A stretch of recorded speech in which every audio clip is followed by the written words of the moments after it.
ourselves to the stage.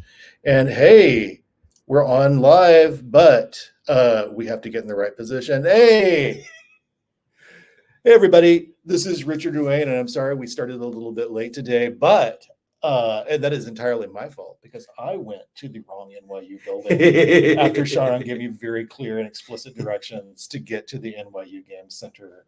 I'm here with one of my favorite human beings on the planet, Sharang Biswas. Richard is one of my, you know what I'm going to say? Oldest friends in New York. I'm not even the actual oldest friend in New York. The actual oldest friend is like 1 year older than me. He's actually about 82. 20 years older than you. Hi, I'm Richard Duane, and this is Wizard Killers, and I am here today with Sharang Biswas of the NYU Game Center. And we are really excited to talk today live from the NYU Game Center, where it took us a lot of time to get set up. But Sharang was really great and helpful. And Sharang is an instructor at NYU Game Center, and I wanted Sharang to come today and talk to us a little bit about a project that we first talked about at BreakoutCon back last fall. And we got to walk out to the we got to walk 5 miles from the hotel to go. This wasn't Breakout. Breakout's one in Canada. Yeah, sorry, Big Bad Con. Sorry, yeah. We go to a lot of cons together. We actually we go to a lot of cons together. Yeah. We went out to Big Bad and had a great time. And then, we went a little break from gamers, so we went to walk to get burgers, right? To get In-N-Out, and that was a 5 Oh yeah, I'd never been to In-N-Out. Yeah, I was like, well, I've had the New York one. What's it called? Madison Square Park one. Shake Shack. And there's a big debate about Shake Shack or In-N-Out. So we went In-N-Out, and Richard gave me advice on this idea that I had. Yeah. First, I know we've got 3 people watching, and I just want to make sure everyone can hear us. So I'm going to check our settings real quick, which seems to... there we go. We're going to get a mic going there. All right, here we go. We are actually in a better mic. All right. Oh, it was using that one before? It was despite my changing settings before, it ignored me. Hey, so we're back. And, last time we were at Big Bad and talking about this course you had coming up, and we talked a lot about teaching game designers about the Gothic. Yeah. And you ended up calling it the Course of Strahd. Yes. That was actually an idea. I forget who gave me the idea. It's officially called Graduate Seminar in Game Design. Yeah. But the subheading is the Course of Strahd. And what we're doing is, Richard helped me a lot with it, of course, but what we're doing is it is every week as homework, the students are playing through a campaign of the Curse of Strahd. Sorry, every week they're playing a session of the campaign of the Curse of Strahd. Every week the readings and films and things we're watching are all about different aspects and in the history of Gothic horror. So we're reading Dracula. Some of the people read Carmilla as a group project. We're reading about how the haunted houses appear in the Gothic and what they mean. Yeah. We watched the silent film Nosferatu. We are engaging with horror and Gothic from various angles, and we're basically treating our campaign of the game, there are 2 groups, as a text of Gothic horror. And analyzing it through all these lenses from other humanities and arts disciplines. So that's exciting. Nice. So that's really cool.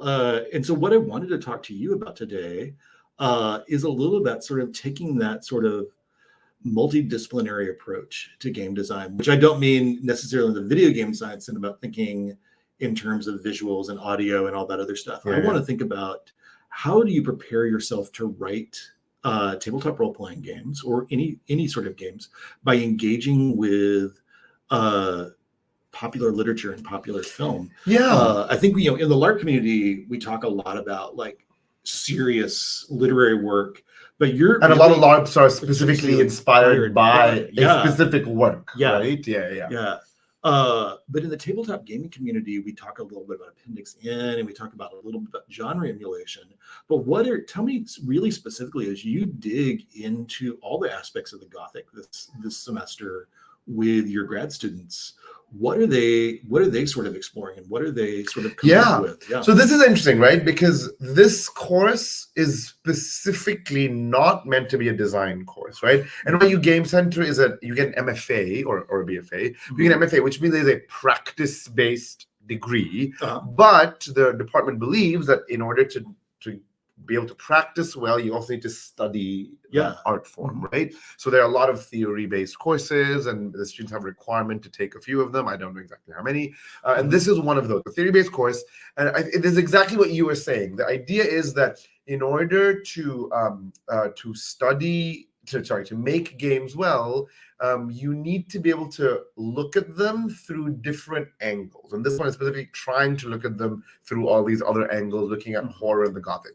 And for me, it is interesting because I don't think I've made many like explicitly horror games, right? The elements I've put in that you could think of as horror, I've written like modules for the game that have elements of horror. So it was actually, the secret of being a professor, when you post a new course and you create a new course, part of it is because you're excited to study it yourself, right? I hadn't watched the 1920s Nosferatu. I hadn't watched the 1930s Dracula. I'd read bits of the book Dracula. I hadn't read the full book. I'd played Curse of Strahd more than once. And I played horror games. But this is, I think, the most interesting aspect is like, what are we studying?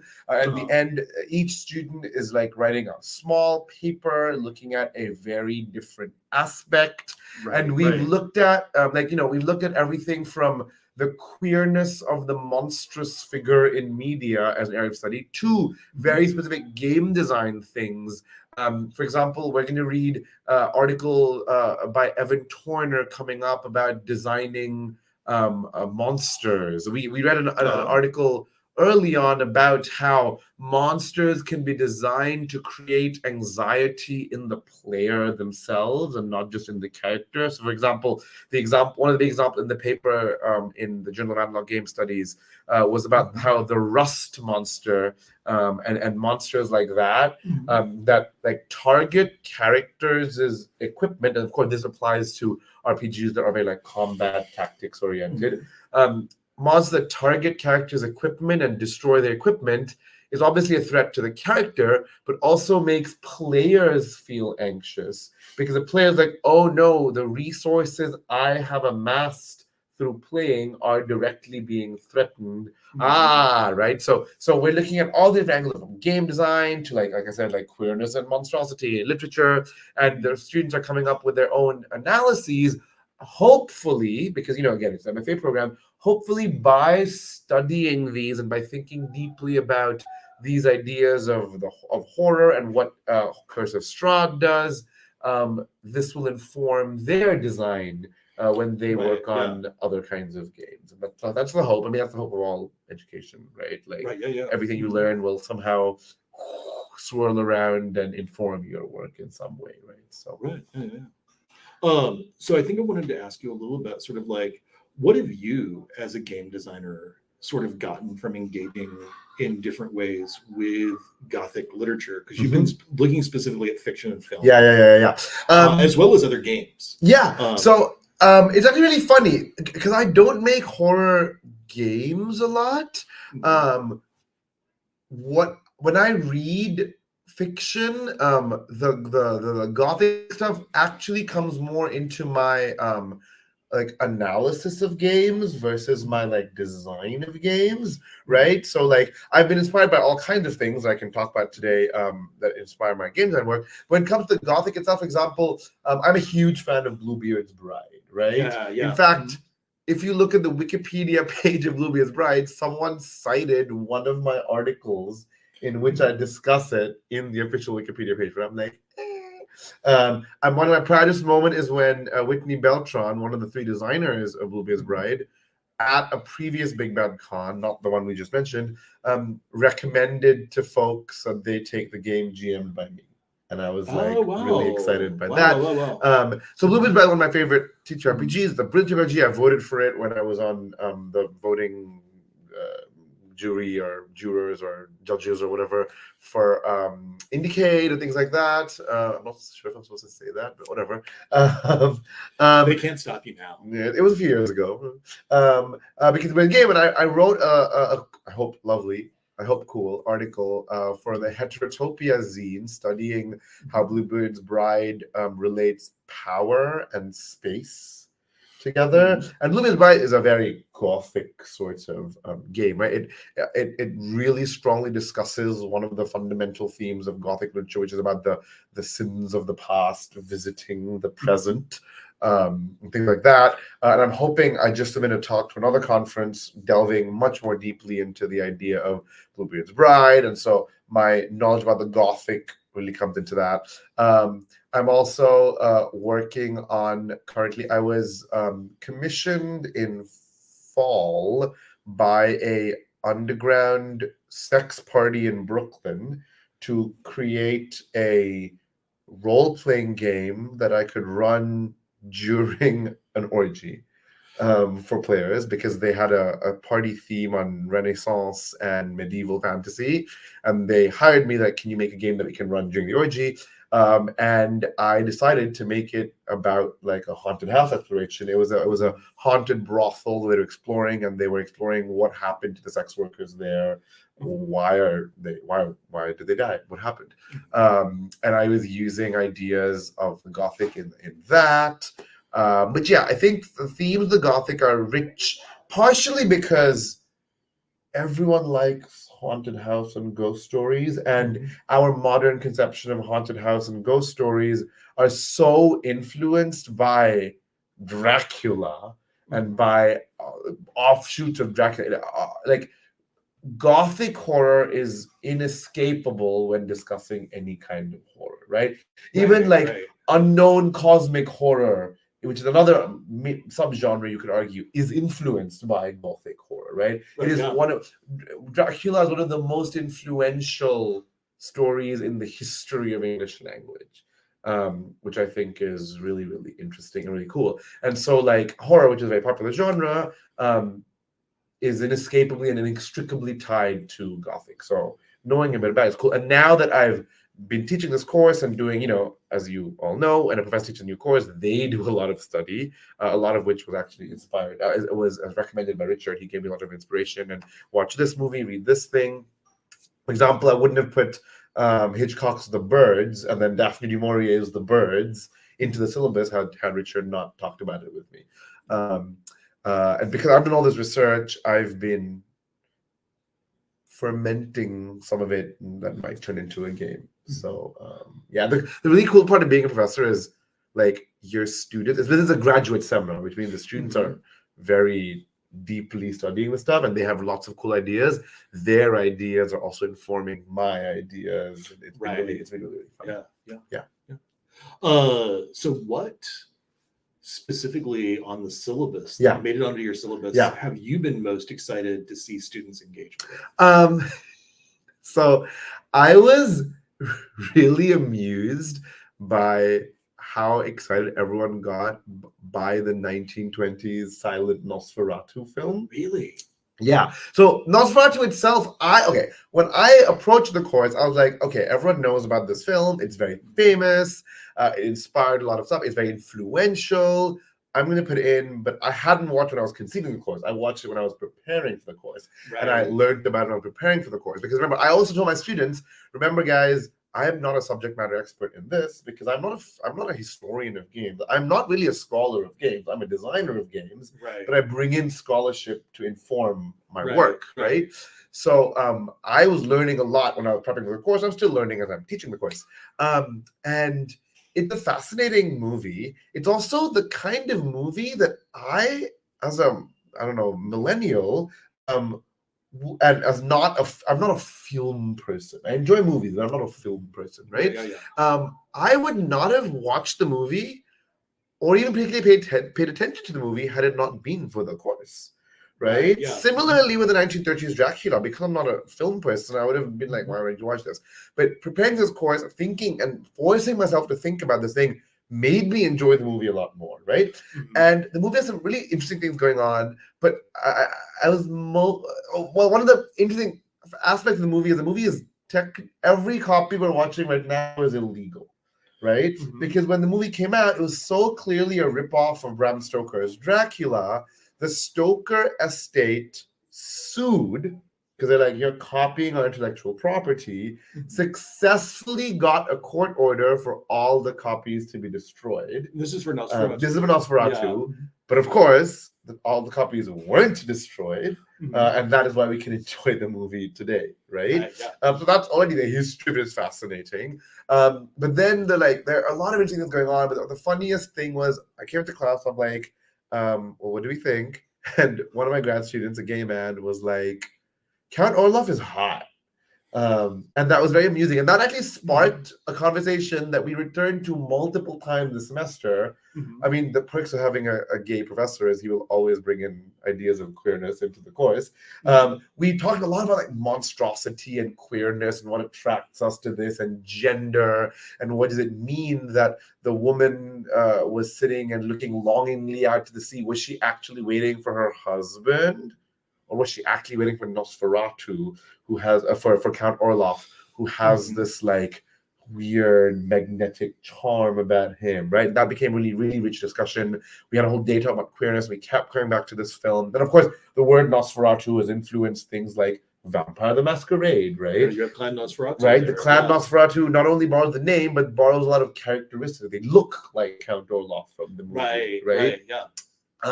And then there are all these ideas how like the woman, I'm sorry, I can't remember the names of all the characters. I've read and watched so much of this course.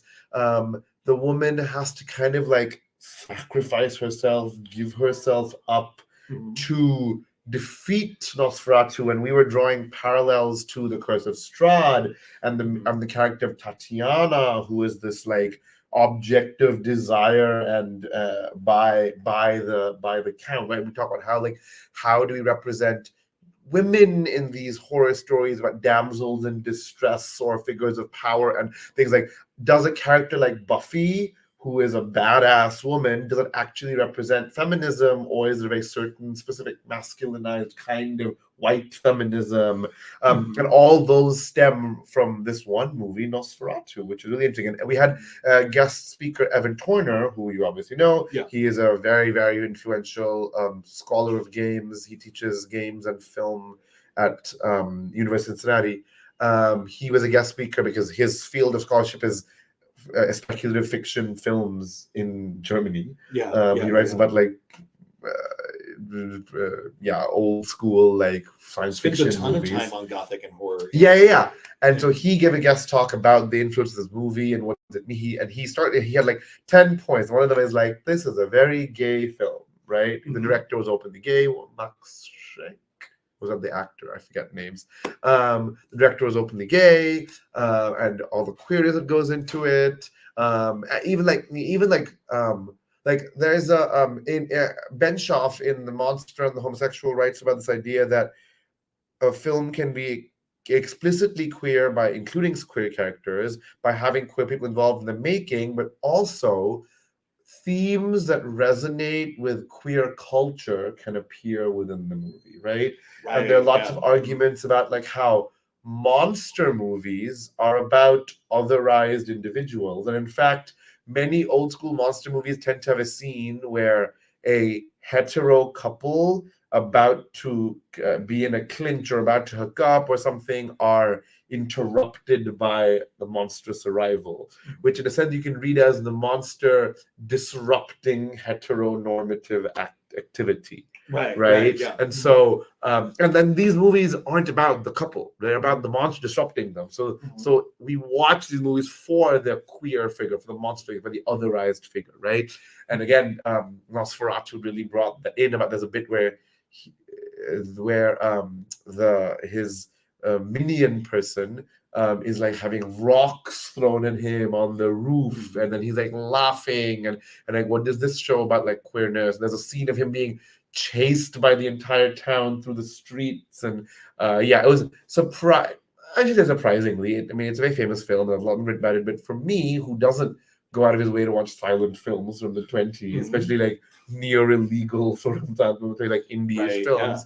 I don't want to watch those, not my thing. I was pleasantly surprised with how rich a text it was and how we could relate so much of it to The Curse of Strahd and to other games. Like I made the students play 1,000 Year Vampire. Oh wow! Which is a brilliant solo tabletop role-playing game. One of the breakthrough solo RPGs. Yes, it really brought solo RPGs out into the world more into more mainstream. Right, they've sort of been in a very niche even more niche than TTRPGs are. We either had two kind of solo games. We had like the burgeoning journaling game movement, and then we had the solo play OSR. Yes. And this was really different. Tim's game is very cool. It's very clever in how its mechanics match the messaging. So I had them play that and think about, well, that you're playing the perspective of the vampire. You are the Dracula. You are the Count Orloff, right? Right. What does that mean? And then in a few weeks, we're going to join the New York's Manhattan chapter of the Vampire the Masquerade LARP as a group, and we'll be playing that, and we'll be like, so how does Vampire the Masquerade compare, right? Because the TTRPG Vampire the Masquerade, I've heard people jokingly refer to as the goth superhero game, right? Yeah. Because it's all about like all the vampires have all these different powers and things. And does it make you think of being a vampire? Because 1,000 Year Vampire absolutely does. It's a game about the tragedy of being a vampire, right? Oh yeah. And some of the I divided the class into groups, and they each had to present on different pieces of media. One of the groups I assigned Only Lovers Left Alive, the film. And that film talks about like the ennui of being immortal. The character of Adam, played by the actor who plays Loki. What's his name? You all know what I'm talking about. If I keep guessing, I'll just make a fool of myself. He has like this ennui of being a vampire, and 1,000 Year Vampire kind of discusses that. Vampire the Masquerade, on the other hand, is like, yes, being a vampire is inhuman and monstrous, but as a player, you're like made to have fun with it because you can do all these superhero powers. So does that break the fiction you're trying to create, or does it not? Like I'm gonna ask my students what they think. I wouldn't have time to play a campaign of the TTRPG. We can only play so many things in the class, in addition to watching all these films, reading all these books.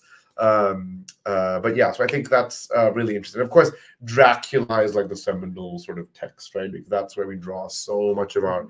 Because Bram Stoker himself drew on all these different ideas of vampires from myths, from church writings, from old writings, right? Because at one point, the vampirism was such a thing in Europe that scientists had to be like posting laws, like posting things like, please stop exhuming bodies in grave or desecrating bodies. They're not vampires, right? So all this writing existed, and Bram Stoker drew on all these different ideas to make the figure of Dracula, and also just the fear of being buried alive was very present in the 19th century. There was a growing awareness that people were actually and like because at this time, so many innocent people were thought to be monstrous. First of all, like all the people who thought to be real because they had like those hairy palms and various illnesses, or like any woman who people didn't like just turned into a witch. Like you are now a witch, right? And then you were tortured, so you would admit to anything, right? And so all these things contributed to this like hysteria at one point about vampires, about the dead rising to like claim the living and transform them into themselves. So those are some of the like texts that we're drawing on in this course. I'm very curious to see if you will find that trend holds up in the Vampire LARP. My experience as a player of both the early editions of Vampire and the LARP was the play experience was radically different. I have a little experience with the TTRPG. I played the Requiem, I think, a mini campaign, and I played a session or two of V5. And I played one session of the LARP at Gen Con when we went together, 2016. I actually excited to go again this year. Yeah, they felt very different. And also means an older style of LARP. Mind's Eye Theater is a different kind of LARP. But then, of course, there are newer, like in End of the Line, which happened. I don't remember when it happened. I think when I first heard of it, it happened in New Orleans, which was a one-night vampire LARP held in a former club. It was really cool. That used much more free-form Nordic LARP style mechanics. The last time I played VLARP, we did much more free. Same as Cathedral of Thorns, I think it was called, that happened in a castle in Poland. I think so. It was a lot more free form. So it's the ways that Vampire the Masquerade LARPs are happening has changed, influenced by the growing like interconnected LARP scene. A lot of American designers are going to things like Festival and Sulmoko, I forget how to pronounce it, things like that, and getting inspired by that. I wrote for the newest Vampire the Masquerade book, Bloodstained Love. Johanna Peterson invited me to write. It's a vampire book about romance and sex and love in Vampire the Masquerade. And so he asked me to contribute some small things. I didn't write a lot, some small things for it, which is exciting. And I've been thinking of a short story about a vampire boyfriend. I've written a short story about a vampire on Grindr. Nice. Okay. It's in Neon Hemlock's Baffling magazine. And then I'm thinking of a short story about someone doing blood draws on himself to feed his boyfriend. Oh, wow. I actually was doing a lot of research on how you do blood draws. But if you look at my internet history, people are like, what's going on here? But the figure, I was also on an episode of Kill Every Monster, the podcast, talking about vampire. The figure of the vampire is endlessly exciting, right? We've read a lot of scholarship about how different groups position vampires as a racialized other, a sexed other, a gendered other, like the way we co-opt the vampire figure. Stephanie Meyer, right, in Twilight, does something else, like how they sparkle in the sunlight and have magic powers, kind of like V5, or kind of like Vampire the Masquerade, right? The figure of the vampire is so interesting. I think every edition of D&D, or all the later editions of D&D, have tried to make a vampire character class or a species, right? Third edition allowed you to play it as a race. Fourth edition had it as a class. Fifth edition has like racial options, I think lineage options, whatever, to try and be more vampiric. Because this idea of the vampire is so like exciting to people, like darkly seductive. In fact, Bela Lugosi, the actor in the 1930s vampire film and formerly the play, inspired this like Byronic vampire so much that everyone wants to do that, right? Like the Ventrue kind of in and Hammer's Christopher embracing really young.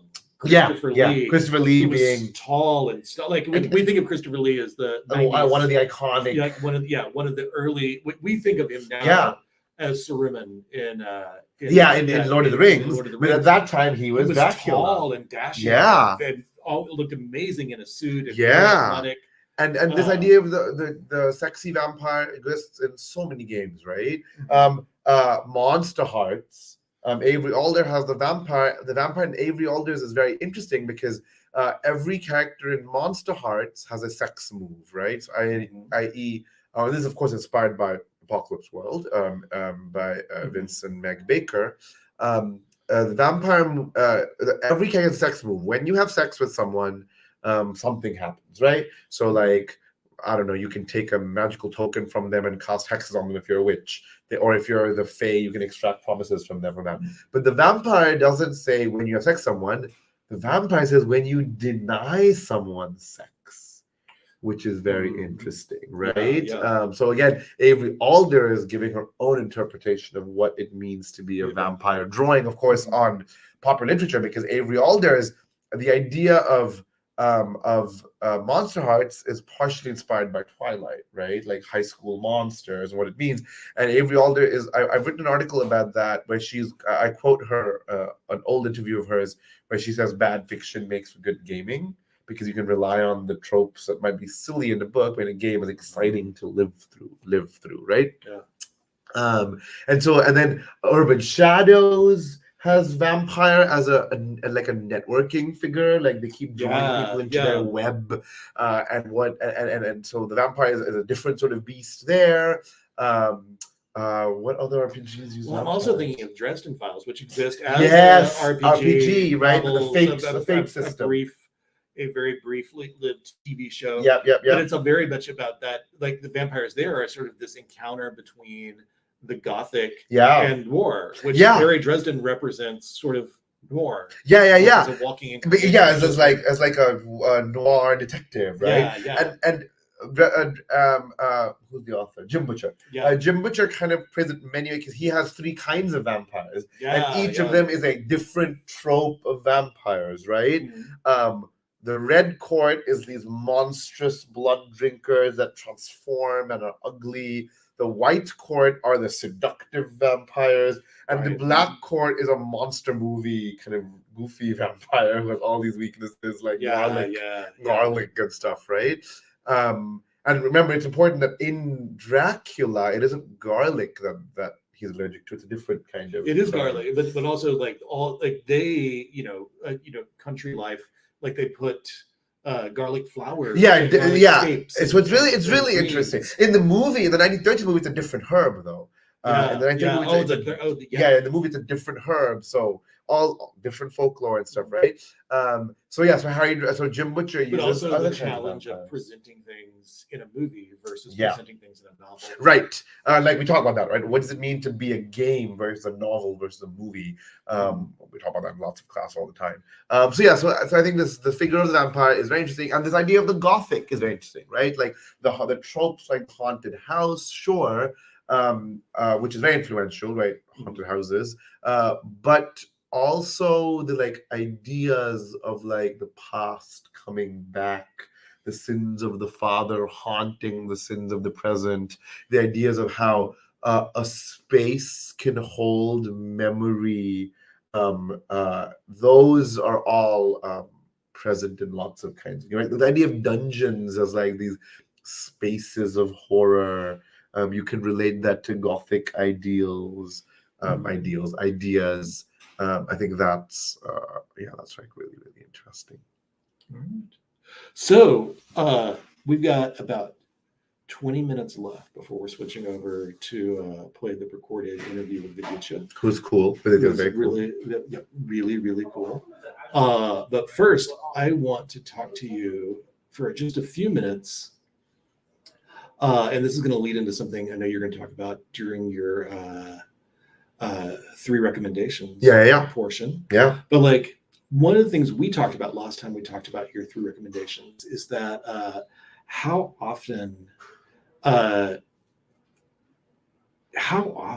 horror movies specifically, and sometimes novels, lead things that we like now consider just an important part of the horror movie. We want to see the full death, and we want to see the gore and the dismemberment. And the final girl. Yeah, we want to. We also want to just see things pulled apart. Classically in horror movies, even up into the early 80s, so much didn't get shown. There's a really interesting discussion. So if you're a horror film aficionado, which I am not, if you're a horror aficionado, there's ideas of like classical traditional horror films and then popular horror film and then post horror, right? Which is a contentious term. Different scholars like talk about the idea, but the idea of like art films that are horror films, or like really indie interesting horror films, like The Babadook, right? Or It Follows and things like that. And there's talks about how like if the like the what's the horror film TV channel called? Shudder, right? If the like schlocky horror is all about showing the monster and showing the gore, much of this like art film horror is about not showing the monster and not showing the gore. Some of these movies you never see the monster, right? Babadook, you see drawings of the monster and you kind of see it in the movie, but not really, right? And there's like differing opinion, like what is like post horror movies or like art horror movies or indie art house films, whatever, do this a lot to create horror like within the eye of the beholder, right? It's more about the fear of this like unknown rather than seeing this like thing, and partially that is done, I think, because our technology keeps improving, right? So a horror film, the monster, you might be like, oh, that's so scary. And then 20 years later, you watch the movie and you're like, well, that looks schlocky, right? Right. Yeah. But a movie which doesn't show the monster might still be scary if it's using Yeah. like lighting and shadow and music and performance and set design to create the mood of horror, right? And so it's really interesting because I feel in games, most of the games you will confront and see the horror. There are some which make it also Lovecraft-esque, which is Black Armada games, Becky and oh God, why am I terrible? I've spoken to Becky more than I've spoken to her husband. I'm having the same. Yeah. Now that you have the problem, I have the same problem. Josh, Josh, yeah, yes. Becky and Josh, Black Armada Games is a really lovely, really brilliant horror game which tries to create the feel of cosmic horror and also acknowledges the fact, for example, in the text that H.P. Lovecraft was a terrible human, right? That's why they call it Lovecraft-esque and things like that. But that game is all about the unknowingness of the horror. Like the players don't know what the horror is. You're kind of like guessing and competitively guessing what the horror is, right? Yeah. And so the idea of unknown, because Evan Turner talked about this in his guest speak talk that I mentioned, where he's like giving stats to a Lovecraftian horror makes it not a horror game anymore, right? Like as soon as you know the stats of a Shoggoth and it's a monster you can shoot, right? It's not unknown and horrific anymore. So there is so much power in not knowing, and I haven't seen that many games which use unknown horror so much, and I think we should do more of that. Maybe I'll do that because I'm thinking about the ideas of Gothic and horror, because so much power resides in you creating in your own head what is horrific and what can scare you and things like that, right? I heard this, I heard Naomi Clark, who's current chair of NYU Game Center, talk about this, but I think she was citing Frank Lance, the former chair, and Avery Alder, who I mentioned earlier, designer of Monster Hearts, which talk about the idea of the fruitful void in games. The things you don't explicitly mention, the things you circle, are sometimes the most important part of the game because the players fill that gap, that void, with their own fruit. And so I think, solo RPGs like Thousand Year Vampire derive power from the fact that you are filling that void, right? There is no text that tells you. Most of it is him out prompting you. Tim just prompts you, and then you fill in what is your horror. It's also good from a calibration perspective in that you can calibrate it to what you want. I think that's really interesting. Yeah, I think that's fascinating, especially in relation to, there's a classic Ray Bradbury talking about somebody who wrote at the much like Lovecraft wrote at the like areas adjacent to Gothic. Called The Thing at the Top of the Stairs. His failure to write monster fiction in the classic sense, and then switching to the unknown. The thing that you cannot see. And he talks about his own experience growing up.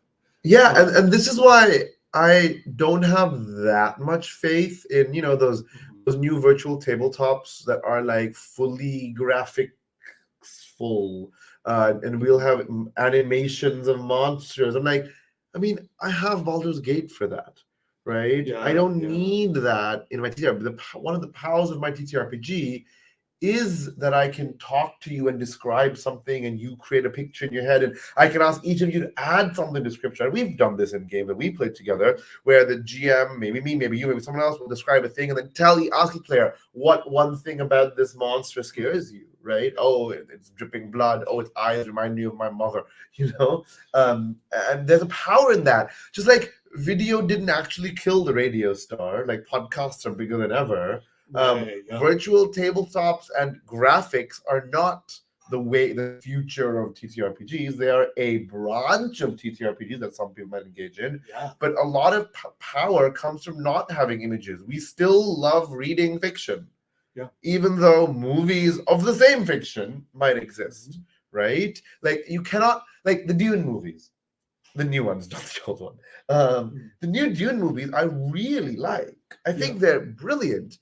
But they're so different from the books because the books are so interior, right? The books, you go into the interior, what's happening. The movies cannot at all, I think they fail to depict what the importance of taking the fluid of the makers, the water of life is, and what it means for him, what he sees, what it means to take it, what futures he sees, because the movie cannot show us his interiority of that. That's where the book comes in, and the book does do that, I think, very well. I haven't read the other books. I'm only read the first book, and I think I'm going to stop at the first book. I read the first book in college, and great, that's enough. I read it like 4 times now. So same thing, LARP and TTRPG, different mediums. Again, 360-degree LARP exists with high-end budgets and costumes, but black box LARP exists, right? With no props apart from a black box and black rehearsal cubes and things, right?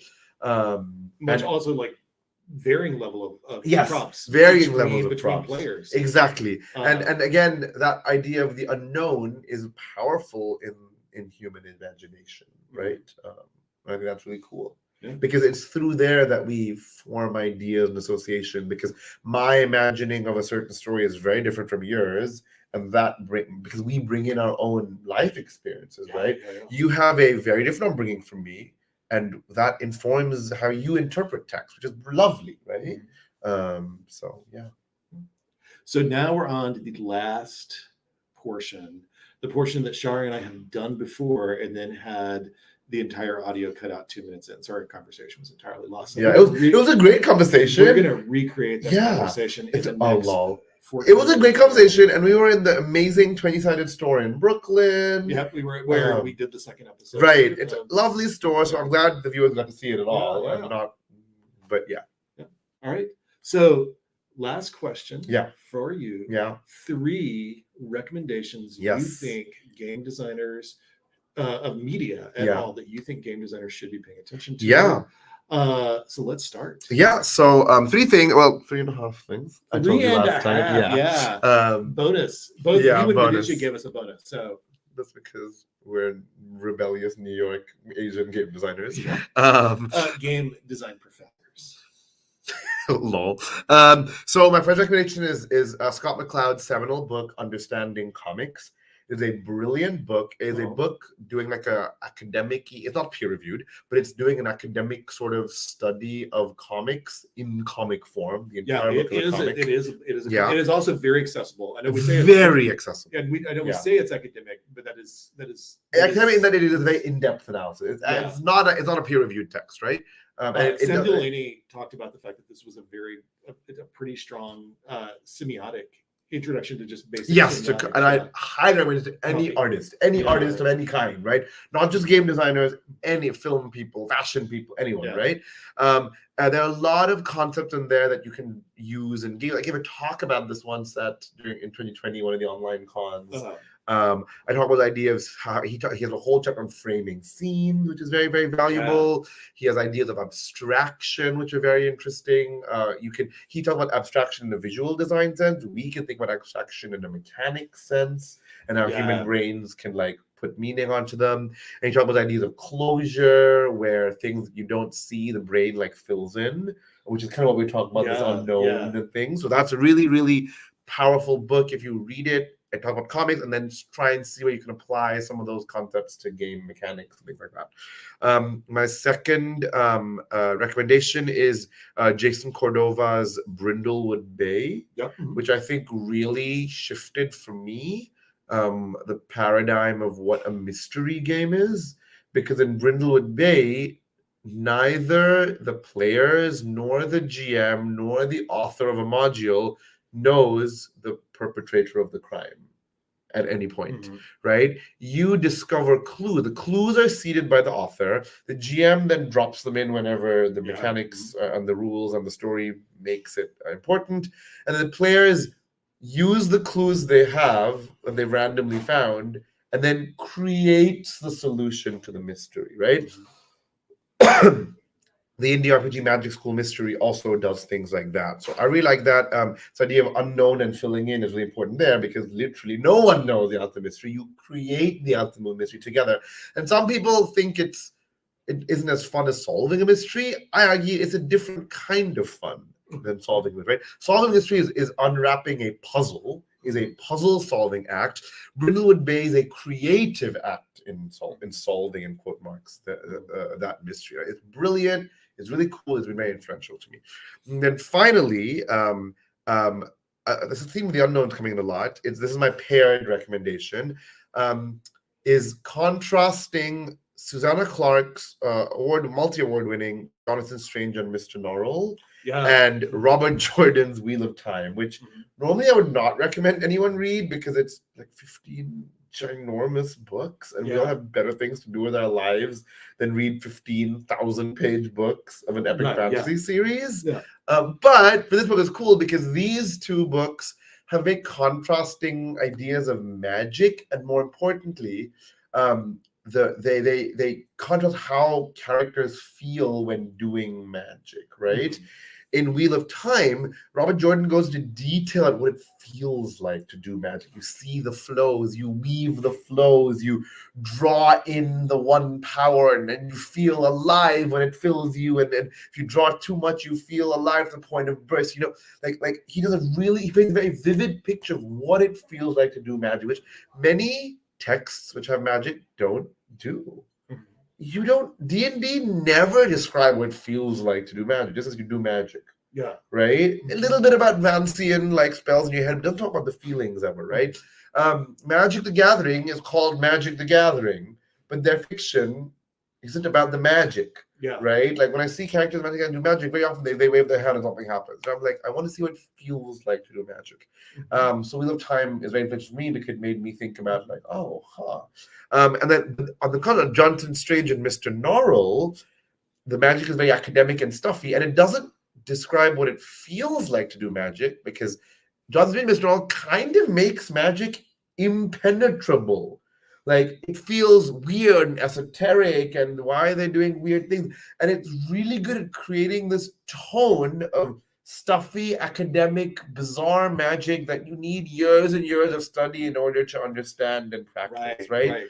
So it again creates a really vivid feel of the magic, not in terms of what you as a magician feels, but in terms of what the trappings of it is, like what kind of atmosphere it conjures up.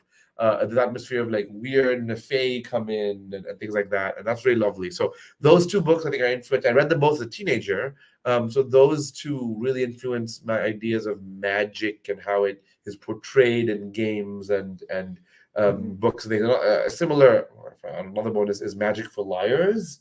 Doesn't go very, very deep, but it creates a weird idea of like magic is incomprehensible to those who can't understand it because the magicians keep using metaphors like, oh yeah, we're doing the style of blood as glass, or think of a candle wick made of air. Imagine a candle made of water, and you as readers like, what the hell does that mean? And the main protagonist who cannot do magic is like, I don't know what that means.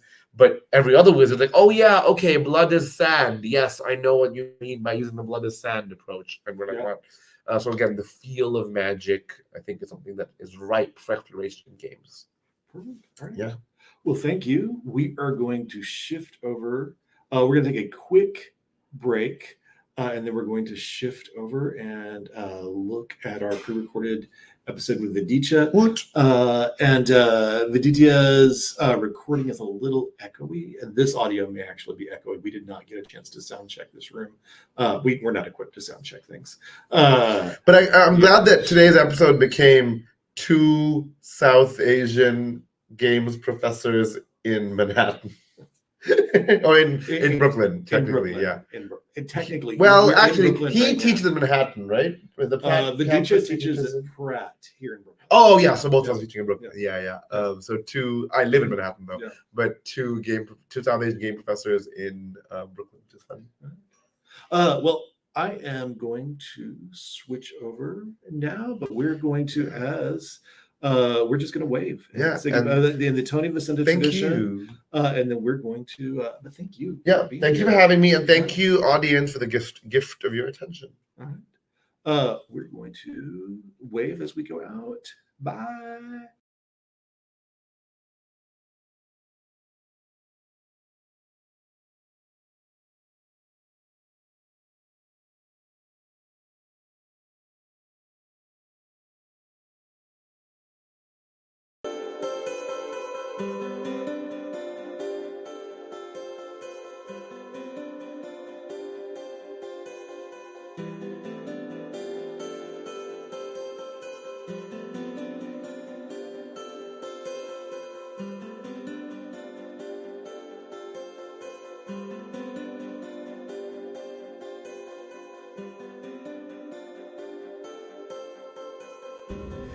Hey, I'm Richard Duane, and welcome to Wizard Killers on the Plus One Experience Network. I am here today with a pre-recorded interview with Viditya Voleti, a good friend of mine, who we actually get to see each other in person in the town we live in this past year. I know. It's been a few times, actually. Yeah, more than once. Because normally we only saw each other when we were traveling to conventions, even though we live like a mile from each other. Hey, welcome to Wizard Killers. Yeah, thank you for having me. So today I specifically asked you on because the live interview is going to be with Sharang Biswas of the NYU Game Center, and we're going to be recording there on Tuesday live. And I was like, you know who else has like a game studies teaching person who has also done some really cool projects that new designers should be aware of is you. It's me? Yeah, so tell us who you are and kind of what you do. Yeah, of course. Well, my name is Viditya Voleti. I'm an interactive artist and game designer based in Brooklyn. I'm also a games educator and instructor currently at the Pratt Institute, also here in Brooklyn. I'm teaching like undergraduate game arts department, and I've taught like a narrative design class, and I'm currently teaching a level design class. Oh, nice. And then I've also taught at like the Museum of the Moving Image up in Queens. Oh, wow. Where I did like after school programs. So I've like taught with kids, and now I've taught with like undergrad students, and then I also went to college for game design. So like I think that's like a perspective that I always find interesting, and now kind of get to jump back into the system of like, oh, I'm teaching game design at an art school when I learned my game design at an art school. That's yeah, right. Oh. Yeah, I don't know. and yeah, I'm sorry, I'm like a freelance game designer. I write my own stuff. You can find my work online and so on. And we'll put a link in the show notes. But you recently just published with Plus One Experience. You just published Longsword. I did. I'm really excited. Tell us about Longsword a little bit. Longsword is a game of where you play questing knights. It's very Arthurian, but then also like, it's very Arthurian in it's like presentation and it's like world building and stuff. But I also drew a lot of inspiration from like kind of like Mahabharatan mythologies when it comes to like its sort of how its characters go through a hero's journey. So it's and tell me a little bit about that because I this is my first time hearing the word. So also the Mahabharata is like one of the major epics in Indian mythology and literature. It's also like the Mahabharata I think is like either the oldest or the longest epic that we know of, like across cultures, but I might be wrong about that. But like I like kind of Indian or Hindu storytelling and how they deal with their characters because it's like it's very fallible heroes, very like I don't know. There's a lot of parallels to kind of older mythologies and like Western mythologies that I really like.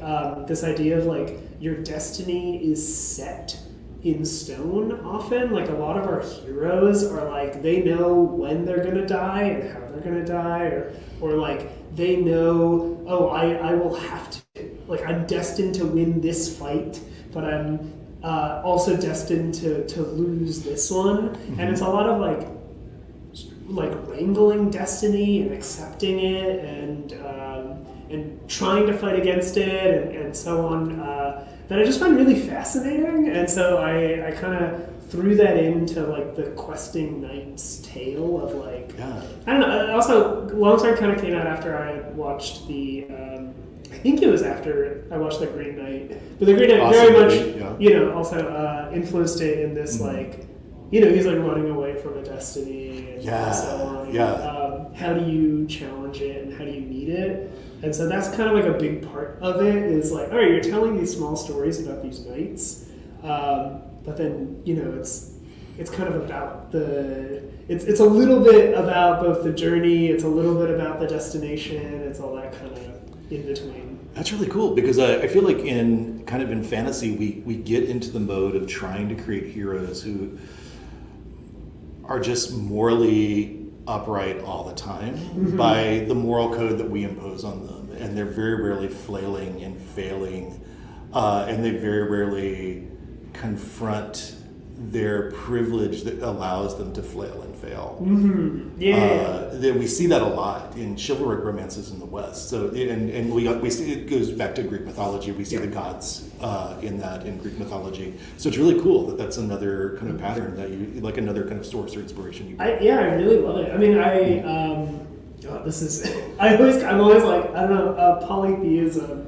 kind of rise up, but I do love, like raise your hand if you're a big fan of polytheism, but I do love like polytheistic stories are always like, I just find it like kind of across the board over many cultures, it's like the deities themselves are like, oh, this is like a tale of, oh, don't do what the deity did, or it's like, they themselves are mythological creatures, are like, our characters are fallible, and I just love that. Like, I think that's so cool, and it's like across the board, Western, Eastern, right?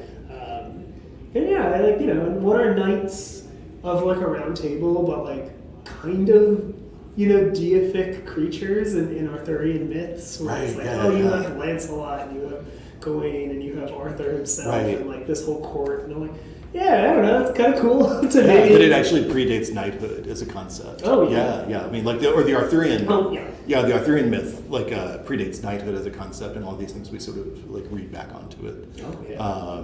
But it's really cool because then it sort of like transforms in the Middle Ages and sort of takes on the shape of like medieval life and or the medieval romance. So yeah, thank you. Yeah, of course. So we're here today because last summer you and I did a workshop with a bunch of really cool people like Mary Georgescu and Ray Olson and Tony Vicinda about Tony, the owner of this network, the co-owner of this network. I was just going to say, shout out Tony, we can't forget Tony. Yeah. On zine making, and you did a really cool kind of little workshop that sort of guides you through making a zine.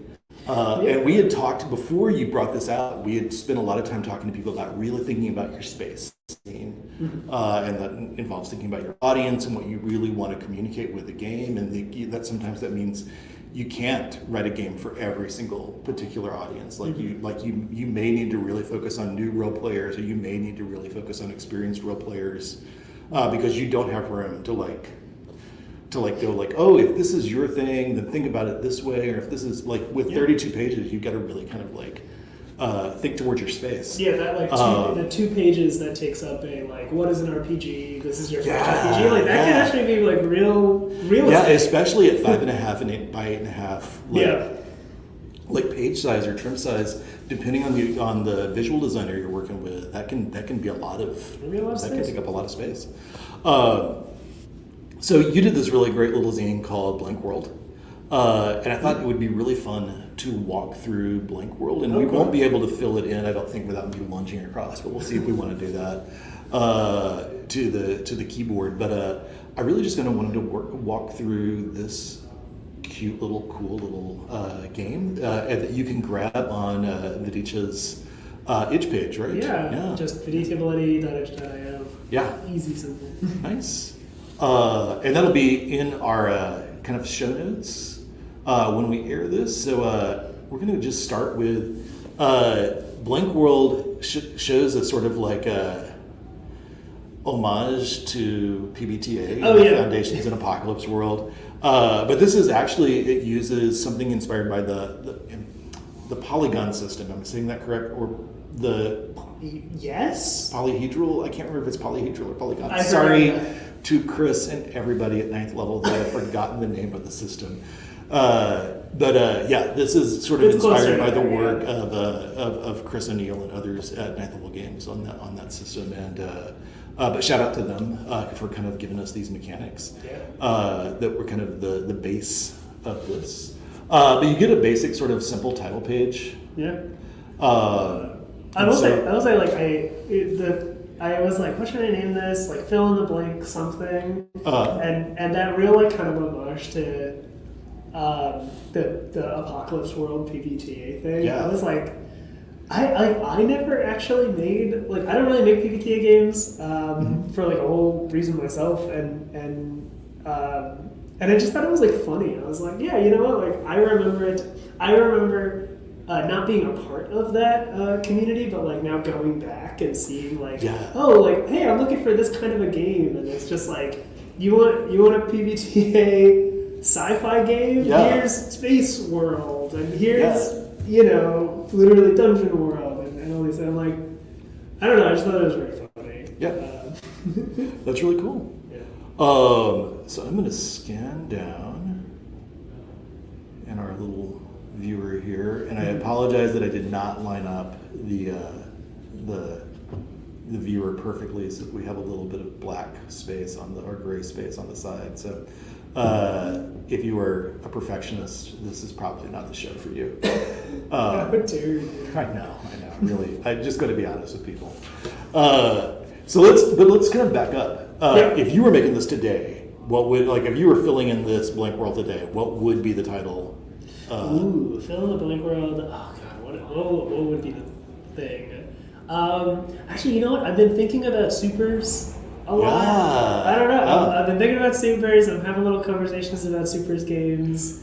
So it'd probably be like, and that's also, that kind of goes into, we'll talk about it, but the joy of this is like, it's so just simple, and like the idea of like zine making is just like, just go with your gut. Yeah. So that's what it is. Like, my gut's like, it would be Supers World. Supers World, awesome. Awesome, because I have been thinking about supers too, because I will probably never write a supers game, but at several really formative points in my life as a role player, I was playing, like, as a kid I was playing Champions mainly. That was our big game. We started on D&D, and I think we ditched D&D almost as fast as we could to start playing supers games. And I could not give you like a deep theoretical reason why we did, but we started with Villains and Vigilantes, and then we landed on Champions as the one we kept going back to. I mean, that's kind of the beauty of it, right? And I no longer want to do algebra recreationally, but I had a blast as a kid playing Champions, and did not realize I was doing algebra recreationally at the time because I was having so much fun.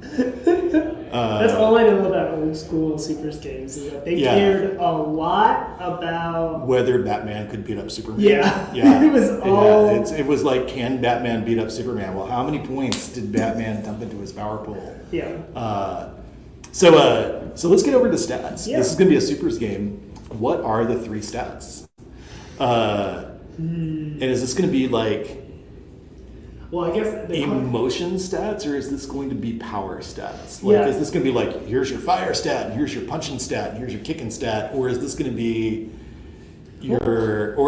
like, here's your aggression stat and your compassion stat? Like, where are we going with this? I don't know. I mean, this will just turn into a conversation about superhero games. Yeah. But like, we're here for conversations about superhero games. I mean, that's really the. I mean, that's why it's been on my brain. I've been talking to. Shout out to my friend Kevin Nguyen, fellow game designer, incredible person. But we've just been talking about supers games, and specifically like, it's like, I don't know. Like, do I want to worry about powers? Like, am I playing this so that I'm like, I kitted out Wolverine, but he's also got super speed? But Viditya, you didn't really get Wolverine because you integrated the claws into like the power he was born with, and not one that was added onto him via surgery. That's right. My bad. Now we're getting into it. Or can these 3 stats be 3 model heroes that you want to like model on? Yeah, that's like, even. I like. Could this be your Wolverine, Superman, and Black Canary stats? That's pretty good. That's really so good. Theoretically, every player could have like a different 3 stats. Yeah. Ooh. Oh, Richard, you're cooking. That's good. Yeah. Well, yeah. I do, because I was gonna say like maybe it's like, like hope, fear, and what's like the third one? Oh, hope, fear, and fear, and I don't know if like hope, fear, and aggression. Aggression, yeah. Like, it's like what the symbols of a hero are. So it's like it's essentially like Superman, Batman, and I don't know who's like the aggressive. Like your anti-hero. Yeah. But Superman, Batman, and James Bond. James Bond. Your superhero, James. Britain's own superhero, James Yeah. Bond. I don't know. Yeah. Yeah, so it's Superman, Batman, and James Bond are Yeah, the let's three go. stats. Yeah, let's go. I actually really like that. Guys, you got someone who makes their own inventions, someone who stops by an office and picks up inventions, and then just uses them to kill people, and then Superman, who is both the most powerful person, but also just has to like lecture everybody before he punches them. Yeah, he's the most human of us. Yeah, and you're going to assign a D6, D8, and D10 to each stat, and we don't have to figure out what character we're playing right now. Here's some basic, target numbers for your dice rolls. So you're going to roll one of your stats. It's either going to be an easy roll where you're trying to get a 4, a medium roll where you're trying to get a 5, or a hard roll where you're going to get a 6. It's kind of cool because that means that your lowest stat can't make medium or hard rolls successfully correct. Yeah. It's supposed to be, I think I actually changed it. It's a D6. So a D6 can make a medium and a hard roll, but it doesn't. Yeah. Oh, yeah. So not a D4. Sorry. I was looking at that wrong. Yeah. So it's a D6. So your D6 can, but it's I initially had it as a D4, and then I actually I shifted it all on just because I'm like, I don't know. Maybe I chose it's a moment of balance. Yeah. Quote unquote balance. Where I was like, you know what? I'll skew this to be a slightly easier game from the get. But you can go down to a You can't go D4 down. because when you take damage, you reduce the die size. Yeah. And then you're wounded if you take, and that sort of limits whether you're James Bond. Like eventually, you lose the ability to be James Bond. Yeah, exactly. Yeah. It's like Just to kill people without any, because you were told to. Because I will also say, if you want to, something that I really like that I've now just adopted as my critical verbiage is spectacle. I just really like the term spectacle because I think it can accommodate both sides of it. And that's just kind of, I was like, I feel like I need a crit system, so I put in if you roll your highest or lowest, you get a spectacle. And it's just something good or something bad happens. And then again, it's that zine real estate where I'm like, I'm not going to say any more about crits. You think about it, but just make it big, make it a spectacle. Nice. Okay. I really like it. So it's really cool because also, you could do Dostoevsky world, and your plan, your stats could be like, it could be faith, despair, and regret. Sure, yeah. I'm like, I don't read Dostoevsky, but I was gonna name books, and I'm like the brothers. Karamazov, yeah. That's them, right? Yeah. War and Peace. Is that Dostoevsky? That's Tolstoy. I knew that was the trap. I mean the Idiot and Crime and Punishment. Crime and Punishment. And then I'm gonna not embarrass myself by trying to name off Dostoevsky novels when I can't think of. Shout out to my friend Kat Raman, who wrote the 19th century broader literature chapter in the expansion book for Good Society, who long said that you could not run a game set in based on a Dostoevsky novel, and then proved herself wrong by doing it last winter.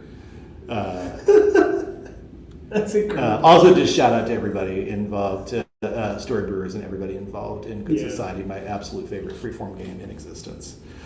Skills help in tough situations, and you can give players a list of skills here. And so you're going to give them 8, and they're going to pick or roll for 2. Yep.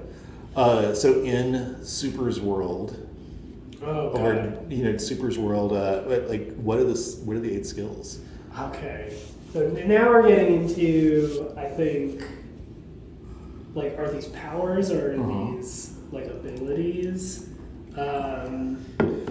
So you could have blasting rays as a skill. Yeah. Yeah. Both Superman and Batman, in various reasons, have blasting rays. So, I see that. Very good terminology there. Yeah.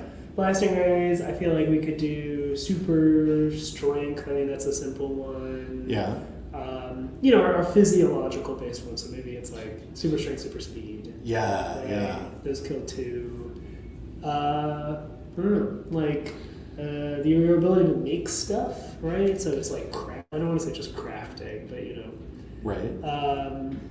You're like an Iron Man type guy. Right. You're Batman, where you just make things. You could also do skills that are more ethereal, not like really like a learned thing, but you could do something like Deus Ex Machina as a skill, so that you have or you could call it Gail Simone from The Machine. Yeah. So Gail Simone comes in and writes your character out of trouble. That's what it is. Yeah. Yeah. And that's a skill you could have. I do really like. There's like a meta skill to it. That's just like friends as a skill. Oh, nice. Yeah. You always have a friend who comes in and saves you. Against Batman's grouchy nature, he always has a friend. He always has a friend. Yeah. Always has a pal. That's good. That's good. He tries to sell himself as unlikable, but his list of friends goes against that. He has parties. Yeah, he has parties. People come. Not just as Bruce Wayne. And then you have a world filled with stuff. This could be special equipment, and again on this one, you're like come up with 10 pieces of equipment. Yeah. And you're going to roll twice. And this could be you could shift that to connections or. I do like that. Yeah. Maybe. I feel like for a supers game filled with stuff people find they can use, maybe it's more like I like the idea of like connections, utilities. So you could have a vehicle. I think is also. Oh yeah. Yeah. But then also I can imagine like guy in a chair. Yeah. Like as one of the things that you have. Like an Overwatch person. Yeah. Like you could have an Oracle behind you. Speaking of Gail Simone. Yes. Yeah. So. Gail Simone, return my calls. Okay. Come on, get on the show. And we're gonna go down special things. Weird and unique things. Magic spells, body mods, rare mech suits, anything like that. That could be like your hyped up vehicle. Yeah. And this is, I think, where you might have your skills that determine your superpowers, but this is like, oh, I am powerful. This is like your special. signature thing. The Bat Cave or the Batmobile or the Fortress of Solitude. Yeah, I think like your elite private school in Westchester County. I mean, it could also be like these are the super like OP superpowers. Oh yeah, that's true. Yeah. This is like maybe one of the special things is just like. Was it like the regenerative factor? James Bond could have Q. He has, you have gadget guy. Regenerative, ultra stuff that like doesn't fit anywhere else on the like sort of mechanics continuum could really go into special things. And then there's guidelines for the GM putting together threats, and you could use the threat sheet. And you have a threat number. What else? Exactly, like a target number. So it would max out at 6. This one works like the threats work like tunnel goons. Yeah. Where it's like you set a number, but that also counts as its health. So right. So there's sort of a death spiral for. There's a death spiral for players because as you take health, your powers go down, or your abilities go down. But there's also a death spiral for enemies because they become they get easier to every successful attack. I feel like as whatever generation of game design you and I are in, that we are the death spiral generation. We love it. I feel like we're the first generation of game designers to be like, we love death spirals. Give us death spirals. Yeah, they're just good. It's just simple. I mean, it's like because I have heard game designers I like and respect say like, oh, death spirals, no one likes those. I'm like, me, come on, please give me death spirals. I do kind of need. I think but it goes into the like if I can get it back up. That feels great. Like it's like it's going down, it's going down. Yeah, it's going down. I'm almost gone, and then you can bump it up. Yeah, and then it feels good. Like come on. Yeah. It's really, because I think, it's really great for a lot of kinds of horror and a lot of kinds of suspense and thrillers where like things just get harder the more you just put yourself out there to get beat up. I mean, I'll say the thing that made me really love the Death Spiral was it's Adam Vass's World Champ Game Co. He introduced me to it. I forgot the name of the game. But you're like a band going to a show. And like shit goes wrong on the way there. But it's essentially the Dread die from, I think, from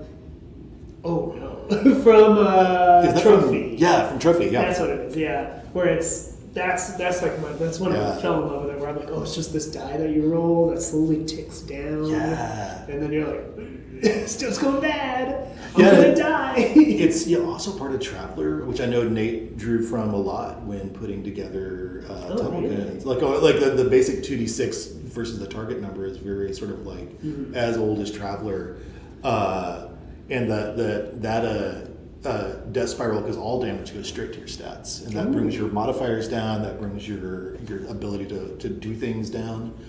Traveler. Yeah. So we're the Traveler generation. Sorry. I've just named us. I've named a generation. The Traveler generation. You're the Traveler generation. The Death Spiral generation. And I'm way older, but I only came back to game design a few years ago. So well, no, that's the thing. We're considered the same generation. Yeah. So I have gray hair, and Viditya dyes. And I dye extensively. And then what's the plot? Yeah. And then that's and like a true. This is like the true fill in the blank of it all. Yeah. It's like very Mad Libsy. This is the one that like I like this, but I don't know. We can talk about mechanics and various things kind of influencing the types of stories, but like this to me is the page that I like. Regret's not the right word, or like I'm like I don't know if I really nailed this one, because it like really hammers home a type of story that you tell with the system. Because I'm very literally being like, oh, the first one is like something is attacking something for thing, and it's maybe not all of your. Like, you've got 6 here. Yeah. You've got 6 here, so you could be like, landlord is attacking the lease for Ruslan Roman or whatever. Okay. I have a whole list of Russian names somewhere because I played in the Dostoevsky Society game.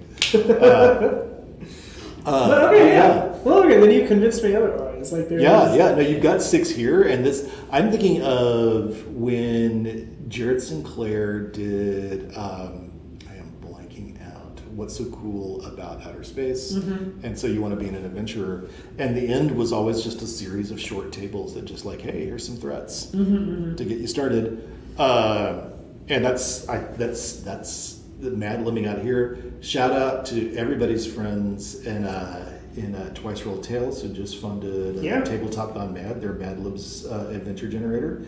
But that's look at some really cool stuff. So thank you. Of course. Thank you for kind of walking us through this. Yeah. So the question I warned you in advance that I was going to ask, that I ask everyone now, what 3 things can be games, movies, books, media, internal processing questions? What 3 things do you recommend new and or experienced designers be kind of paying attention to right now? And this could be old stuff, it could be new stuff. It's just stuff that has inspired you and you think would inspire other people. Yeah, I've been thinking about this. I have 2, and then I realized while we were setting up, I was like, fuck, I forgot to figure out my 3rd. So I know what comes out is what comes out. The first one is a book. I have it right here. I'll try and show. Oh, nice. But I needed to remember the name. It's called A Listener's Guide to Free Improvisation by John Corbett. Oh, Corbett, yeah. I think. I really love this book. I'll do a little shout out to Taylor LaBrush, Riverhouse Games. Sent me this book and was like, oh, this book is like about game design. or this is about games, and I was like, oh, that's fascinating. It's a listener's guide to free improvisation.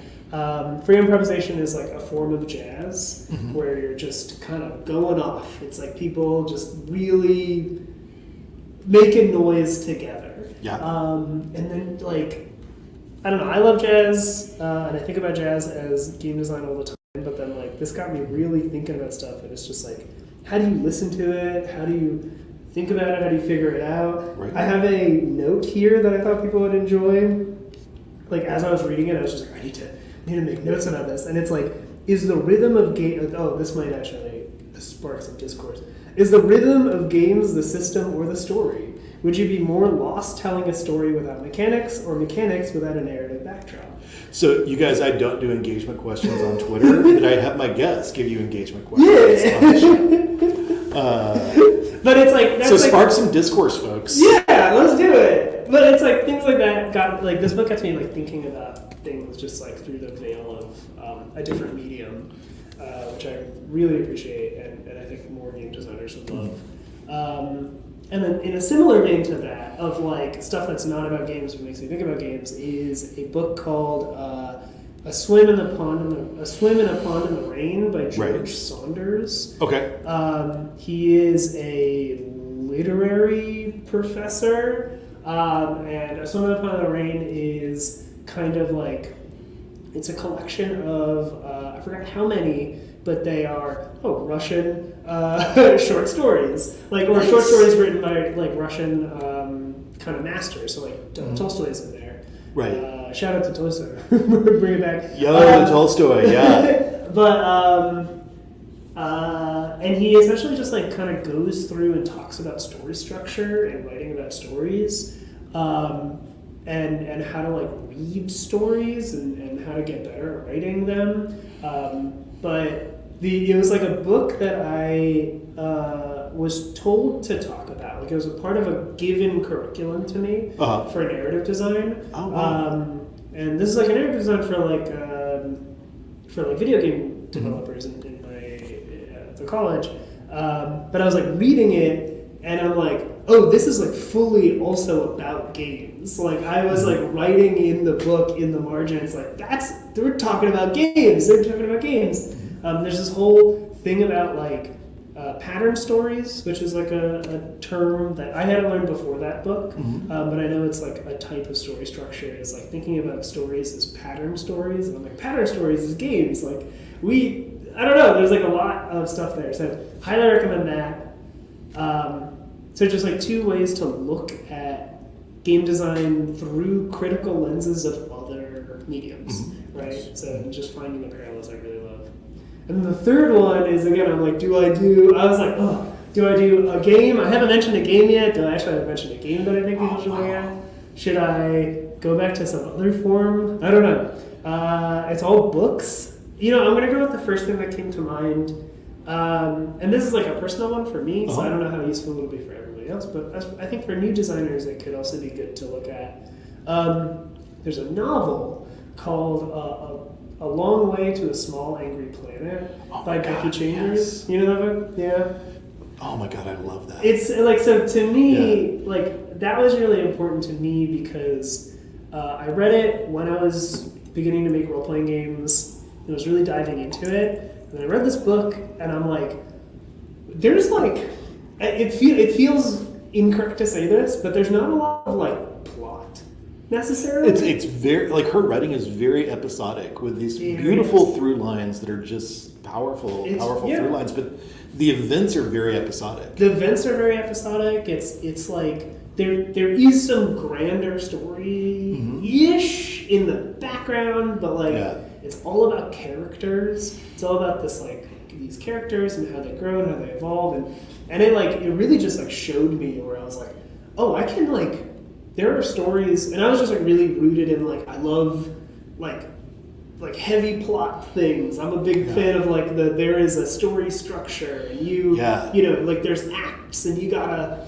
and even like the Pathfinder and the D&D of it all, it's like, oh, we're like important people, and we're doing important things. But then A Long Way to a Small Angry Planet really made me go, you can like tell really important stories in like a sci-fi setting, in a space hopping sci-fi setting that's just about like the crew of a spaceship and like the small and like really evocative world building that's not, you know, like that's it. I don't know. It really changed me, and it got me to think a lot more about character, world building, and how that's just kind of all you need to push a story forward. Yeah. Okay. All right. But yeah, those are my three. So I guess Nice. I chose not to name any games. How dare you? I know. What do you actually teach again? Yeah, I know. I mean, like, I'm not uplifting anybody. And then you had a bonus fourth book in there too. Could you repeat the name of the Indian epic that you? Oh yeah, the Mahabharata. Yeah. Mahabharata. I haven't read it, but there's just so much text around it. Yeah. Right. So like, if you can find most of my knowledge of Mahabharata actually comes from it's like folk stories. So like tales that my parents have told me, and then also like old Telugu movies. That are really good and interesting, but then you can just find stories about the Mahabharata like everywhere. Yeah. So you should. I don't know. It's cool. It's cool to just find mythology outside of what you're used to. All right. Well, thank you so much, and thanks for being on the show. And we're going to wave for a few seconds. The thing that Tony taught us to do. And I am Richard Duane, and this is Viditya Voleti, and we are signing off. Goodbye.